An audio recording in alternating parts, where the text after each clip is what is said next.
Hey friends, welcome back to another episode. Today's video is about a topic that I swear I talk about every single day here at Stage Door Unlocked. I'm of course talking about branding. So in today's video, I thought I would talk through some of the different components of branding that you can use to help promote your actor business. But first, I need coffee.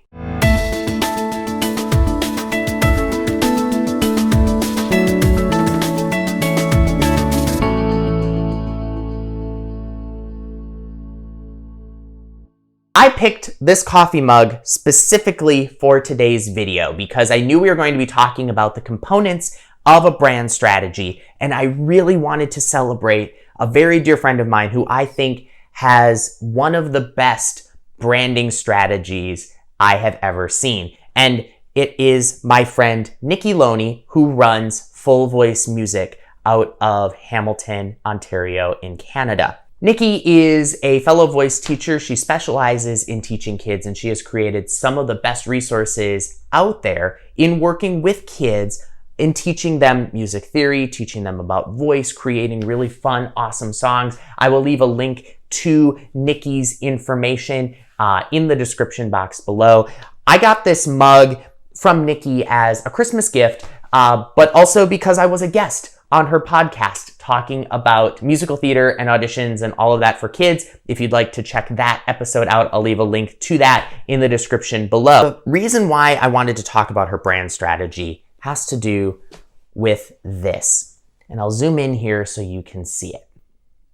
This mug itself embodies so much of Nikki's brand. And I want to start by talking about color. This mug right here is a very, very bright, vibrant green. And so there are lots of things that are kind of evoked by the thought of this color. We call this concept color psychology. And there are tons of resources out there that will give you breakdowns of different colors. I'll leave a link to one that I use frequently in the studio, again, down in the description box below. When we see colors, a lot of times we associate them with different emotions or different feelings. And so this allows us in our brand to create what is called an emotional appeal. You start to feel things because of the look of the brand. This color works perfectly for Nikki's branding because the majority of her work, the primary demographic that Nikki works with is either kids or people who work with kids. And so there's something very childlike about this particular color. And she does use this frequently in her branding. It's even the color of one of the covers of one of her workbooks. This color itself really evokes a childlike quality. It gives this young, youthful vibe, very spring-like, which we usually associate with kind of new, energetic, excited kind of feelings. Whereas if we compare that to Stage Door Unlock's branding, Stage Door Unlock's primary demographic are young actors, that kind of recent college grad demographic. Because Stage Door Unlocked is trying to reach a different demographic, the colors that we choose are specifically geared at creating an emotional feeling and an emotional connection that that demographic will understand. You will see Stage Door Unlock's branding uses primarily the colors black and white. And this is in an effort to kind of make things seem really clean cut, really straightforward, something that a lot of times people feel is missing from training once they come out of college. It feels very confusing and there just aren't those kind of strict lines to follow. So Stage Door Unlock's color branding helps to appeal to that. If we look at that color combination, it's also something that we see a lot of coffee shops using. So in an effort to kind of get that young, hipster, millennial vibe, we're using the same colors that are connected to things that this age demographic is already connected to. With that color choice, we're kind of using a sense memory trigger. You're seeing something that reminds you of something that you already like. So by doing that, it allows you to kind of go, oh, this looks like such and such coffee shop. I really like hanging out there. I'll probably really like hanging out at Stage Door Unlocked, which you probably would. You should sign up for a coaching session. Picking colors is so important. You should really think of the colors that you choose for your resume, for your email signature, for your websites, even filters that you use on Instagram to really represent the things that embody the type of character you want to play. I think a really good example of an actor that we see really using color very effectively in their branding strategy would be Andrew Keenan Bolger, who is using that color teal in basically everything that he does. It's a really effective way of labeling his work and letting people see this is who he is. When we see that color teal, you associate it with Andrew Keenan Bolger. He has a great, very effective branding strategy. So if you'd like to see how he uses color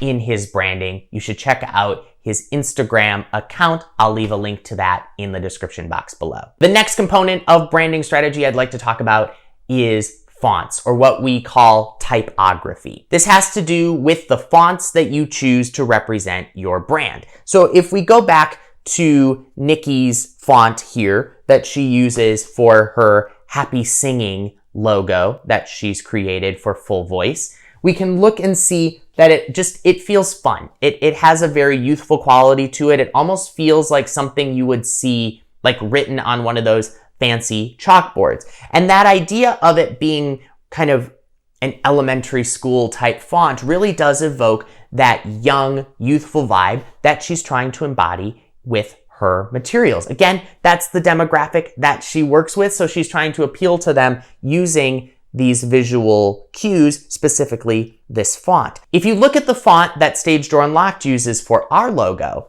you will see that it is very simple. There are no little tails on the ends, or what we call serifs. It's kind of a block style font, although there are still curves. It is a little bit more of a decorative font, but it's very clean cut and very simple. You can go into Google and type in free fonts, and you will find website after website that offers free font downloads. You want to evaluate the font, asking, does this font really represent my brand? So if you really want to embody that kind of princessy vibe, you're probably not going to want to go with a very angular font. You're going to want to have something that is a little maybe curlier, a little frillier, something that's what we would call a character type font. But if you want to shy away from that type and you really want to embody the strong, confident, young female lead that we're seeing showing up in a lot of projects, you're probably going to want a font that is going to be a little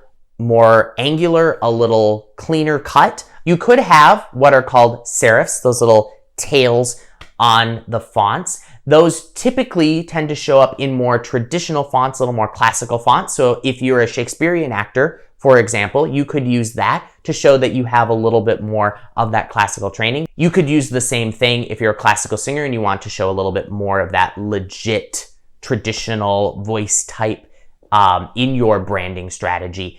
How you choose fonts will send us different clues. Think of some of the businesses that you visit frequently. If you look at the font that they choose, both for their logo and for their website or other materials that they send out, how does that font represent the brand as you know it? Look at this kind of process in reverse. Look at the font that they're using and say, what is it about this company that I know that this font represents? You can kind of reverse engineer what they did to choose the font that they chose, and then you can use those same concepts in the process of choosing your font for your brand strategy. The next component of a brand strategy would be word choice, or what we call copy. The words that you choose really tell a lot about you. If we go to Nikki's website, again, the link is down in the description box below, you see very positive, very energetic, very exciting language to talk about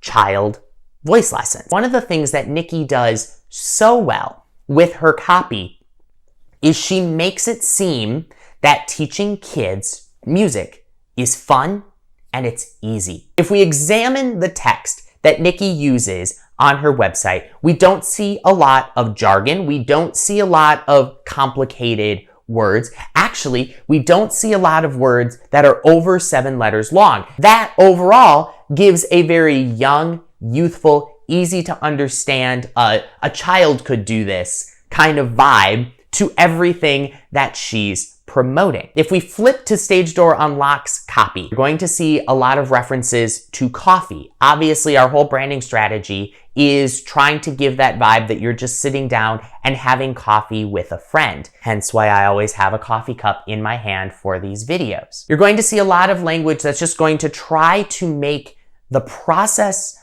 of training at Stage Door Unlocked easy. It's going to seem like we make things simple, that we cut through the noise, that it's going to feel that you could just talk to someone about the challenges that you're having, and that friend is going to be there to support you. We also don't use a ton of technical jargon on our website. I don't feel that that's necessary, but by eliminating that type of technical jargon, it does, again, go back to like what Nikki was doing with her website.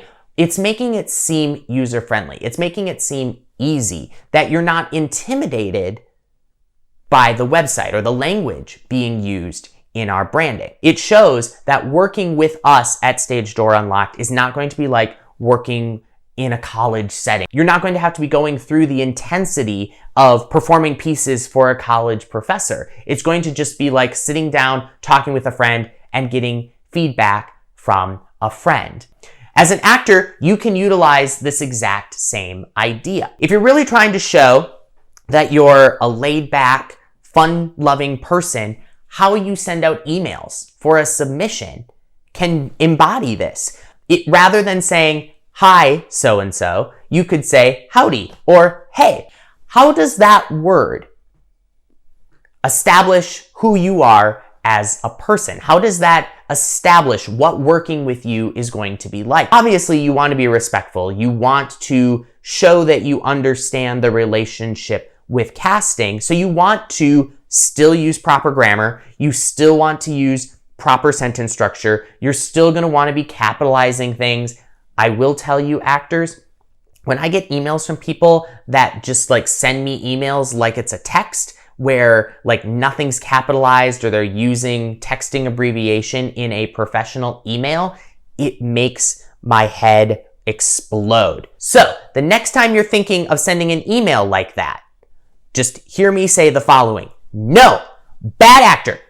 Don't do it. Looking at how you phrase things in emails, on your website, your greetings, really help us start to get to know you and start to get to see who you are as a person. And who you are as a person is going to really establish what types of roles we're going to be able to see you as when we're in the process of casting you. Figuring out word choice for a branding strategy takes a lot of time. So if you would like help figuring out, does your copy read as professional but still showcase your personality, feel free to schedule a consult session with me. I'd love to help you with it. The last piece of a branding strategy that I really want to stress is consistency. One of the things that I adore about Nikki's work on her website is the consistency of her colors, the consistency of the graphics, the consistency of how she signs off emails or how she ends her podcast. That consistency builds trust. And that is so important just in branding in general, but especially in our industry. For you as an actor, establishing that trust with a casting office is going to be so important. Allowing them to know who you are and what you're going to do allows them to feel comfortable in choosing you. We don't like to take risks when money is involved. So if we know that something is a safe entity because we've seen it before, we know what it does, who it is, and everything about it, we're going to go to the thing that we know and trust. The more we see that consistency from everything you do, from your website to your headshot, to your resume, to your email signature, to your social media, the more comfortable we are going to get with your brand, the more we are going to know your brand, and the more we are going to trust your brand. If you are constantly changing stuff all the time, if you're constantly showing us different things, whether that's different looks or different material or different audition repertoire, we're not going to know who you are. We're not going to be able to trust what you do. Consistency is the whole point of having a brand strategy. Figuring out your branding as an actor is very, very hard. This video is really just intended to be kind of an introduction to how actors can use branding and really what it is to create a branding strategy. If you would like more help with creating your branding strategy, I would love to help you. This is something that I really love working with actors on, so feel free to sign up for a coaching session with me. You can find out information about that, as always, on our website, www.stagedoorunlocked.com. My question this week, because I always have one, right? I mean, that's something you've come to expect as part of these videos, is what are some brands that you think have a very effective brand strategy? I'd love to hear your thoughts. Post down in the comment section below. That's it for this video. As always, actors, you're awesome, be awesome, and I'll see you next time.